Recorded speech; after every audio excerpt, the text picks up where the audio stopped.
Well, greetings, test takers. You guys are impressive weekend warriors. We have a request to go over a question by way of reminder. Shout out to Kaplan. Kaplan allows all of my viewers, subscribers, and members free looks at Kaplan questions. We will explicate any question you have from any vendor. We're open 24/7, even on weekends like with Denny's. We're always open and serving. So this is a Series 66 question, QID 1177697. If you don't have a Kaplan QBank with my Guru 10 discount code, works for all Kaplan products and services, it's a great paid supplement. The best free supplement to your Series 66 is my free 66 playlist on my YouTube channel. But in terms of paid supplement, I recommend this right out of the gate. Okay. One of the terms defined on the Uniform Securities Act is a broker-dealer. What are the terms defined?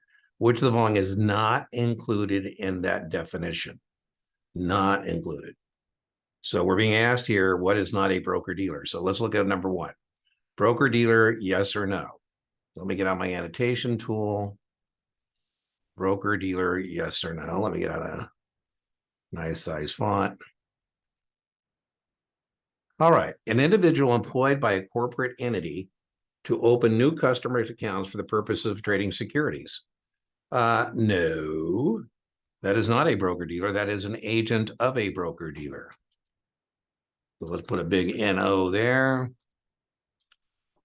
We're looking for something that which of the following is not included. So we need one, because remember, we're being asked, is it or is it not a broker-dealer? That is not a broker-dealer.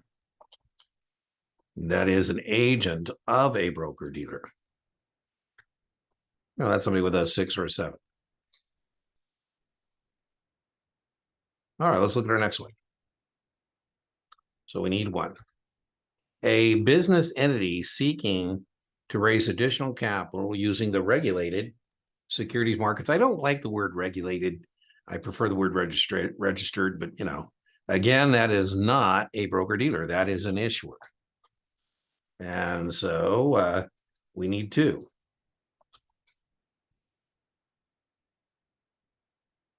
Because by these knots, the grammar, you know, and Kaplan, kudos to Kaplan again. You know, they're as difficult in the grammar as the real questions. I used to get into it a lot with the people at the Kaplan QBank. And what I would get into them is, why are we making this so difficult? The grammar is atrocious. And I lost this argument. They said, Dean, the NASA exams, the grammar is atrocious, and we're trying to match the poor grammar that people say they encounter. I said, well, I'm not sure if we should help people think lucidly about the issues rather than doing this. You know, I'm an independent contractor of Kaplan. Over the years, Kaplan has paid me as a consultant, still pays me as an independent contractor in terms of teaching, but also I've done some product development in the past for him as well. And like I say, not as much of a team player as I probably should be. Anyways, the grammar on NASA can be challenging. I always tell people that one of the biggest challenges in a NASA exam is to figure out what you're being asked, right? And then figuring out what answers are being offered to you. So make sure you really kind of get comfortable with the question before you jump in. Okay, so we're looking for not a broker-dealer. A person, now remember on the test, broker-dealers are persons. They're just unnatural persons. So don't get hung up on the word person. You have two types of persons. You're taking a legal exam. Natural persons, living, breathing human beings, walking planet Earth. For example, an agent of the broker-dealer is a natural person. A broker-dealer is an unnatural person. It's not a living, breathing human being walking planet Earth. It's a unnatural person, either an LLC or a C Corp or a subchapter S, whatever the case may be. So a person whose primary function is buying securities for their own account and the accounts of others, that is a broker-dealer. That's exactly what broker-dealers do, right?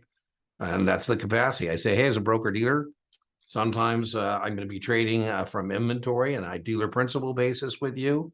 And in some transactions, I'll be trading as your agent, be contacting somebody else and getting the securities for you. Remember, we're being asked what is not a broker-dealer in the Uniform Securities Act. So 1 is not, 2 is not, 3 is, and so 3 is not a part of our answer set. So far we have 1, Roman numeral 1, we have Roman numeral 2. We don't have Roman numeral 3, so it all comes down to Roman numeral 4 here.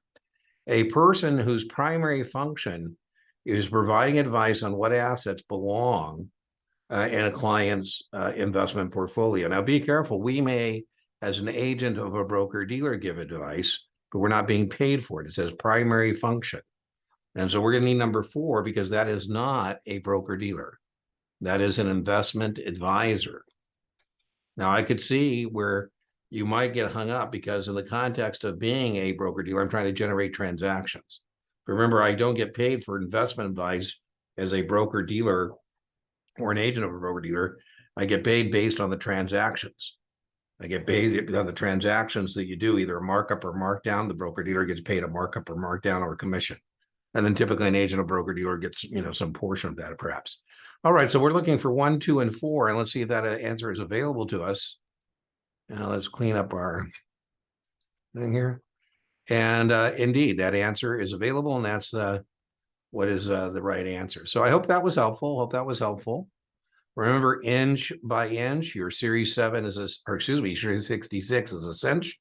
Yard by yard, your 66 is hard. By the way, for those of you taking 63 and 65, the questions are the same. So you should feel free to participate in any question I explicate for any of the NAS exam, unless I tell you differently. So, for example, if somebody has an economics question, I'll point out that that's a 65 question exclusively. It will not be found on 63, 65. So if it's a 63 question only, I'll tell you. So, but other than that, you can assume that any of these questions are fair game for you as a practice question. So what you might want to do on the Reddit is stop, look at the question, see if you can answer it, and then, hit play and watch me explicate. Okay. Kudos for work on the weekends, and I'll see you for the next explication, whenever that is.